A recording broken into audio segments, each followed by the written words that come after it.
Olá, alunos, tudo bem com vocês? Vamos para a nossa aula 27. Agora nós vamos falar de força magnética, tá? Para falar de força magnética, aqui também nós fazemos um paralelo com a eletricidade, né? Porque lá em eletricidade nós vimos que o campo elétrico ele interage com uma carga produzindo uma força elétrica. Aqui da mesma forma, né? Nós vamos analisar nessa aula como que o campo magnético interage com uma carga produzindo uma força magnética, tá? A diferença crucial dos dois é que a eletricidade, né, eu consigo essa interação com uma carga parada. Aqui não. Aqui eu preciso que a carga esteja em movimento para que eu tenha essa interação magnética. Senão eu não vou ter, tá? Bom, mas uma aplicação interessante, né, da aula de hoje, que é a força magnética, é o Laboratório Nacional de Luz Síncroton, tá? Agora aqui com a nossa nova linha de luz Sirius, tá? Porque é o seguinte, basicamente, né, isso daqui é um grande acelerador de partículas, que no caso está acelerando aqui elétrons, tá? E para você mudar a direção desses elétrons, nós vamos ver aqui que precisa de alguns ímãs, tá? E esses ímãs são colocados exatamente para você mudar a trajetória, tá?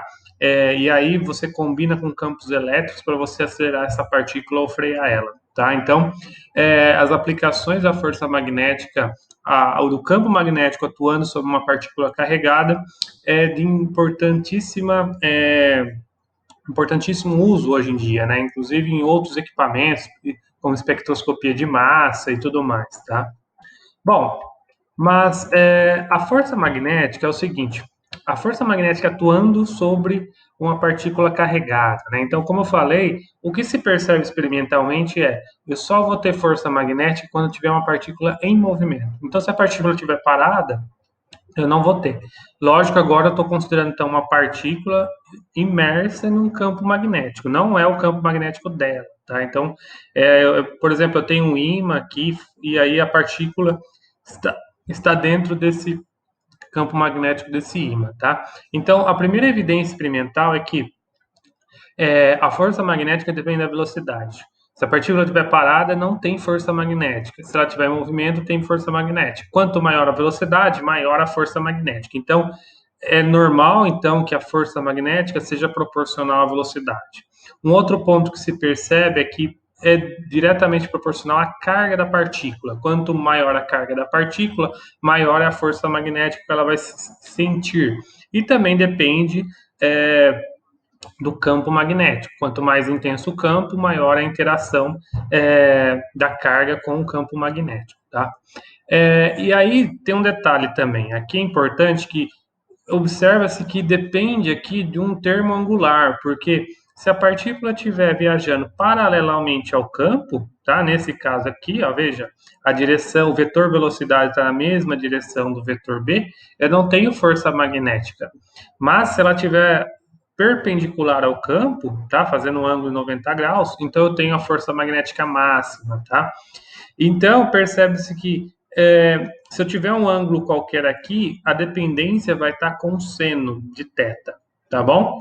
Então, o módulo da força magnética de um campo magnético atuando sobre uma partícula carregada, ela vai depender da carga do campo, da velocidade da partícula e do seno do ângulo θ aqui entre a velocidade, o vetor velocidade e o vetor campo de indução campo magnético, tá?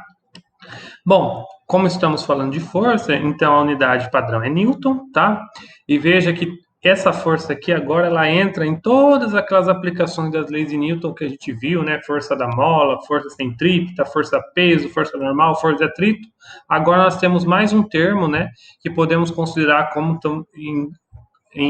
ao se analisar, por exemplo, sistemas carregados, né, eletricamente, tá bom? Bom, só agora fazendo um balanço das unidades, né? A carga elétrica em Coulomb, o campo magnético em Tesla, a velocidade ela tem que ser em sistema internacional, então é metros por segundo, não é em quilômetros por hora.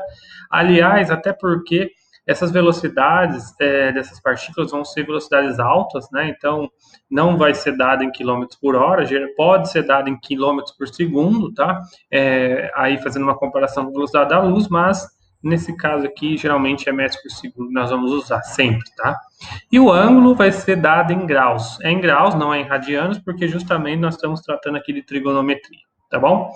Então, esse daqui é o módulo da força magnética, é o quanto vale a força magnética. Mas, lógico, a força, como sabemos, é um vetor. E aí, para calcular a direção e sentido, nós vamos aprender agora a regra da mão direita número 2, tá? E aqui, muita atenção, porque na última aula, né, nas aulas anteriores de campo magnético, nós aprendemos a regra da mão direita número 1, onde eu tinha meu polegar no sentido da corrente, né, e meus dedos faziam a rotação no sentido do campo magnético. Aqui a situação é diferente, porque essa regra da mão direita, também chamada de regra do tapa, vai me dar a direção da força magnética de um campo magnético externo interagindo com uma partícula carregada em movimento, tá? Então não tem nada a ver ali com correntes e o campo produzido, tá? A ideia aqui é o seguinte: você vai pegar sua mão direita, não pode ser esquerda, tem que ser a mão direita, né? Porque é uma simetria. Isso daí vem do resultado que a simetria de inversão de vetores é uma simetria de mão direita, né? E tudo mais. Mas não, a ideia não é focar aqui. Bom, mas é o seguinte: o polegar vai apontar na direção da velocidade da partícula. Ó. Então está aqui desenhado, ó, o polegar na direção da velocidade. Aí você vai esticar os seus dedos você vai apontar na direção do campo magnético, tá? Mostrado aqui, tá? Então, a direção onde a sua mão, né, nessa configuração de velocidade, campo, a direção onde a sua mão vai dar o tapa, tá? Ou seja, empurraria a partícula, é a direção do campo magnético, da força magnética. Então, polegar velocidade, dedos esticados o campo, o tapa é a direção da força magnética, tá? Então, a força vai ser, então, a direção onde você vai dar o empurrão, tá? Então, seja sempre a sua palma vai fazer esse caminho, tá? Aí um detalhe importante, toda essa regrinha de velocidade, campo e empurrão, ela vai ser dada para uma partícula positiva, tá? Se a partícula for negativa, toda essa regra vale, tá? Só que em vez dela empurrar para cá, o sentido é contrário porque a carga é negativa, tá? É a única coisa que muda, mas você usa também a regra da mão direita, tá bom? Então, gravem muito bem o significado, né, dessa regra da mão direita, tá? Bom, agora aqui nós podemos fazer algumas digressões do que aconteceria com o movimento das partículas, né, nesse campo magnético em algumas situações. Isso daqui a gente consegue fazer experimentalmente, se usa isso em aceleradores de partículas, né? O primeiro caso é um caso onde V é paralelo de B, tá? A velocidade da partícula é paralela ao campo. É mais ou menos se eu tivesse um ímã, lembra que as linhas de campo saem do polo norte e vai para o polo sul, né? Eu tenho um campo magnético uniforme homogêneo aqui, e aí eu tenho uma partícula aqui carregada saindo daqui e indo para cá, tá? Então veja, lembra que a força magnética depende do seno de θ? Aqui o seno entre esse ângulo é zero, tá? Se a partícula estiver nessa configuração, né? O seno de 0 graus, né, é zero. Então a força magnética nesse caso é zero. Aqui também, se ela estiver indo na direção contrária, você tem um ângulo de 180 graus. E aí o seno de 180 graus também é zero, tá? Ou seja, quando eu tiver V paralelo a B, a força magnética é nula. E a partícula segue o seu caminho sem ter interação magnética no movimento retilíneo uniforme, tá? Então, aí o que aconteceria aqui? Todas aquelas regrinhas do movimento retilíneo uniforme nós poderíamos aplicar aqui para descobrir a posição e o tempo da partícula em determinado instante, tá bom? O segundo caso é quando eu tenho 90 graus, tá? Aí quando eu tenho V perpendicular a B, tá? Ele vai ser 90 graus. É uma situação mais ou menos assim, ó. Aqui eu tenho o campo chegando ao plano da página nesse desenho, né? Então, o xizinho significa que o campo está entrando, e a velocidade ela está na horizontal, fazendo um ângulo de 90 graus. E aí o seno de 90 graus é 1, tá? Então, nesse caso, a força magnética vai ter o valor máximo, tá? E o valor máximo vai ser dado por QV vezes B, tá? Só que aqui acontece uma coisa engraçada que nós já estudamos, é que veja, se nós usarmos a regra da mão direita aqui, ó, velocidade da partícula, dedos esticados, o campo. O tapa vai ser dado para baixo, então a força magnética vai ser para baixo. Note que a força magnética ela vai estar perpendicular também à velocidade. E esse caso específico, onde a força é radial, ela é perpendicular à velocidade, é o caso da força resultante centrípeta, que aí nós estudamos lá nas leis de Newton. Se você não lembra, dá uma olhadinha no canal aqui que eu tenho uma aula sobre isso. Então, essa força magnética, ela vai produzir um movimento circular uniforme, a partícula vai ficar rodando.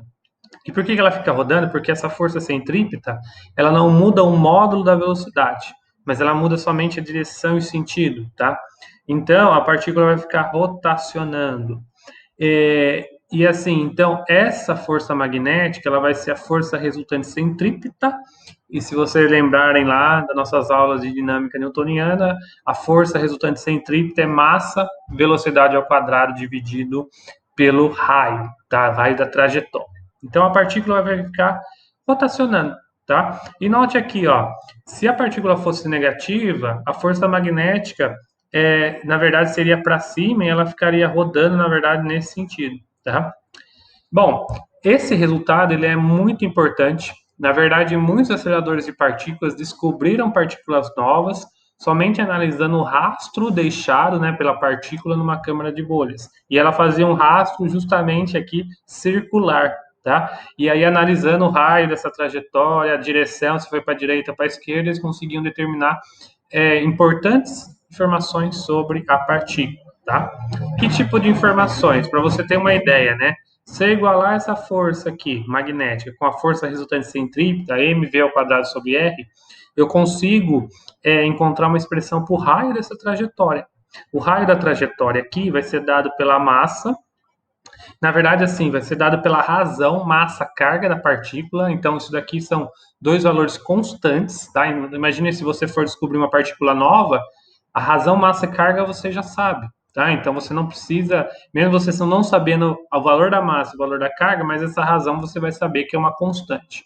A velocidade da partícula é uma coisa que você consegue medir nos aceleradores porque provém da energia térmica, tá? Meio de kBt. Tá? Então você, através da temperatura onde você produz essas partículas, né, entrando ali na sua câmara de bolhas, você consegue inferir a velocidade. E o campo é uma coisa também que dá para medir, porque você controla isso, seja por indução eletromagnética ou por ímã. Então você sabe qual é o valor do campo. Sabendo a velocidade e valor do campo, o raio você consegue medir, porque você tira uma imagem, né, fotográfica daquela trajetória da partícula, você mede o raio. São valores que dá para medir. Então, você consegue com esse experimento calcular a razão, massa, carga da partícula, tá? Podemos ir além também. Ir além no sentido que essa velocidade aqui, nós vimos lá no movimento circular, ela pode ser dada pela velocidade angular ômega vezes o r. E aí o r vai cancelar, nós temos uma expressão aqui para velocidade angular, que vai ser dado também para essa razão carga-massa, que dá para medir, vezes o campo. Isso daqui geralmente é chamada de frequência de ciclotron, tá? Porque basicamente nos aceleradores de linha de luz, né, síncrotron, é a frequência que você tenta atingir para o seu elétron. Então você muda o campo magnético, você muda, na verdade, a frequência angular que os elétrons vão estar rotacionando, tá? E é isso depois que pode produzir as radiações e tudo mais, que depois a gente vai investigar em ondas eletromagnéticas, tá certo? Então essa frequência angular aqui é muito importante lá quando nós estamos analisando aceleradores de partículas como a linha de luz síncrotron, tá? Nós podemos ir além ainda, né? Porque só justificando aqui a interpretação desse ômega é a velocidade com que a partícula vai girar. Ela pode girar mais rápido ou mais devagar, tá? Mas nós podemos ir além também e lembrar que isso daqui é 2π dividido pelo período.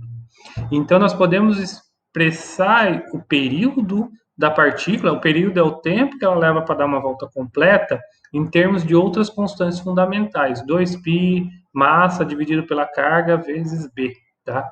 E aí, veja que o b é conhecido, e aí notem que interessante, o período nós conseguimos, dá para você medir, você consegue colocar sensores ali, né, ou uma câmera filmando, você consegue medir o tempo. São tempos curtos, mas câmeras de alta resolução conseguem pegar o tempo para a partícula dar uma volta completa. Então, veja, o raio você mede, o período você mede, o V e o B você sabe, então você tem duas expressões com duas incógnitas, que é a massa e a carga, você consegue determinar o valor da massa e da carga daquela partícula que você descobriu, tá bom? Então, esse caso 2 aqui é importantíssimo para a física de partículas, tá?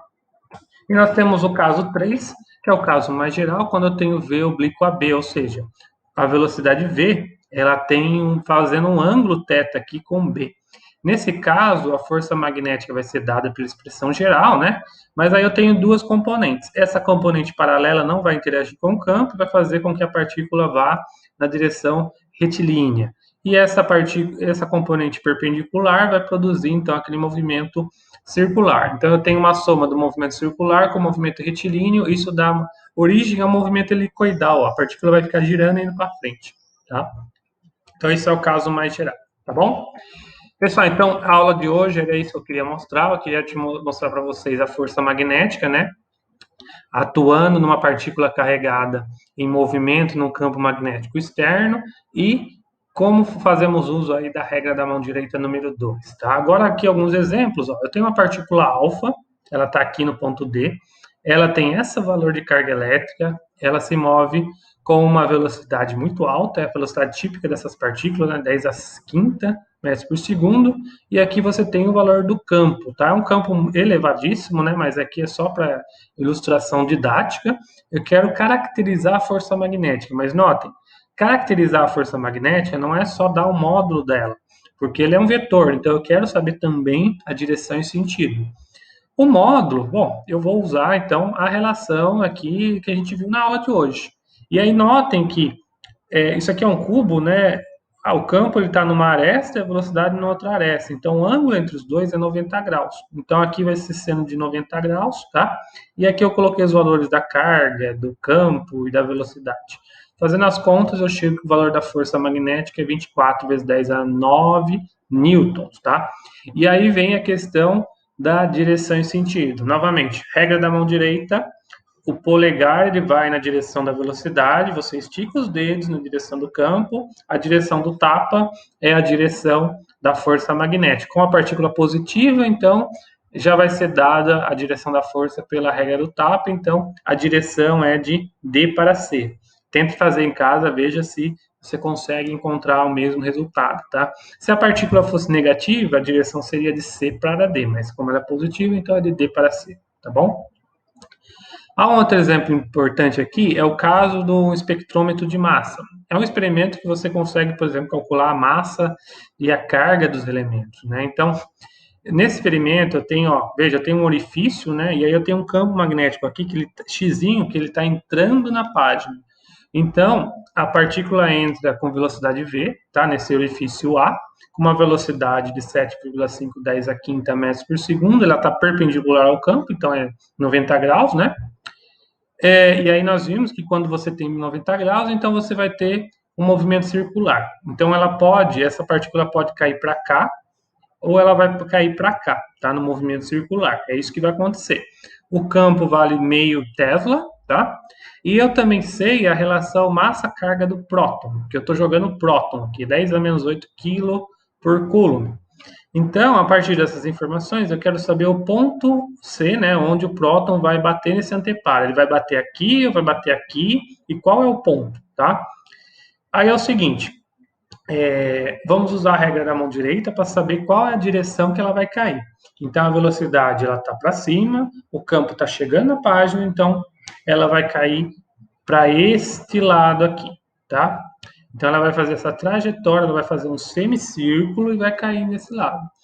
Aí nós podemos calcular o raio da trajetória, né? Eu tenho a razão massa-carga, né? Esse valor da velocidade da partícula, valor do campo, eu chego no resultado aí de 15 milímetros.